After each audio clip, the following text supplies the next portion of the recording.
શ્યામ સુંદર શ્રી યમને મહારાણીજી કી જય. વાલા વૈષ્ણવોને ભગવદ સ્મરણ. પુષ્ટિ પ્રભાત. શ્રી યમનાષ્ટક ષોડશ ગ્રંથનું મંગલાચરણ છે. શ્રી યમનાષ્ટકમાં શ્રી યમુનાજીના આધિભૌતિક, આધ્યાત્મિક અને આધિદૈવિક સ્વરૂપના મહિમાનું અલૌકિક રીતે વર્ણન કરાયું છે. આ અષ્ટક સ્તોત્રના કુલ શ્લોક 9 છે. 8 શ્લોકમાં પુષ્ટિ માર્ગીય અષ્ટ ઐશ્વર્યનું નિરૂપણ છે, તેમજ 9મા શ્લોકમાં આ સ્તોત્રના ગાન પાઠનું ફળ વર્ણન છે.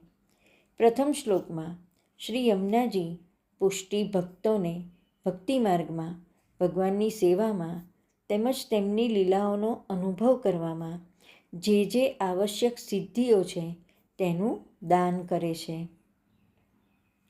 દ્વિતીય શ્લોકમાં તે મુકુંદ રતિ વર્ધિની છે.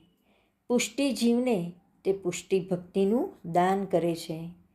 ભક્તિના બીજનું પોષણ, સંવર્ધન અને રક્ષણ પણ કરે છે.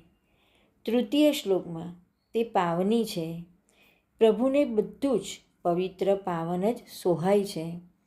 જલ સ્થળ જેવા તત્વો તેમજ ભક્તના દેહ, હૃદય આદિને પાવન કરવા, ભગવત સેવા ઉપયોગી બનાવવા શ્રી યમુનાજી પધાર્યા છે. સંબંધ માત્રથી પુષ્ટિ માર્ગીય પવિત્રતા પ્રગટાવી તે તેમનું તૃતીય ઐશ્વર્ય છે.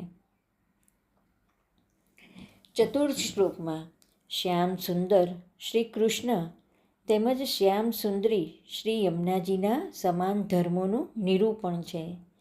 જેવું ઐશ્વર્ય શ્રીનાથજીનું છે તેવું જ અને તેટલું જ શ્રી યમુનાજીનું પણ છે.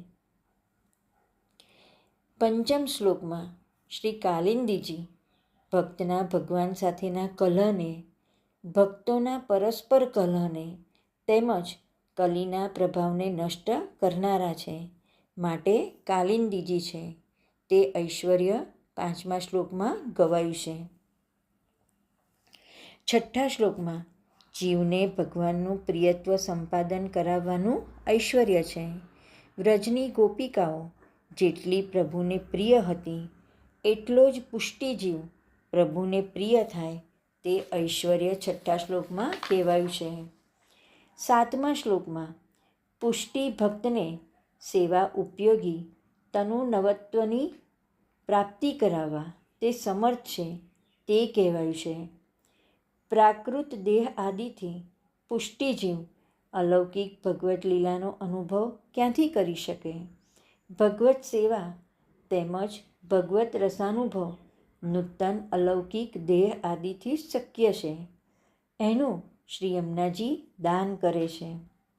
અષ્ટમ શ્લોકમાં શ્રી યમુનાજી પોતાની અંદર મળેલા શ્રી રાસવિહારી પ્રભુના શ્રમજલનો ભક્તોને સંબંધ કરાવે છે.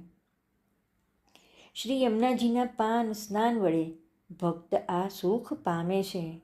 એમને અતિ દુર્લભ સુખ શ્રી યમુનાજી દ્વારા પરમ સુલભ થાય છે. 9મા શ્લોકમાં શ્રી યમુનાષ્ટકનો સ્નેહપૂર્વક, આનંદપૂર્વક પાઠ કરનારને સર્વદોષ નિવૃત્તિ, મુકુંદ ચરણે રતિ, ભગવાનની પ્રસન્નતા તેમજ પોતાના દોષયુક્ત સ્વભાવ પર વિજય પ્રાપ્ત થાય છે. પુષ્ટિ માર્ગીય ભક્તોએ શ્રી યમુનાજીના આ અષ્ટકનો પાઠ નિત્ય વારંવાર હર્ષપૂર્વક કરતા રહેવું જોઈએ.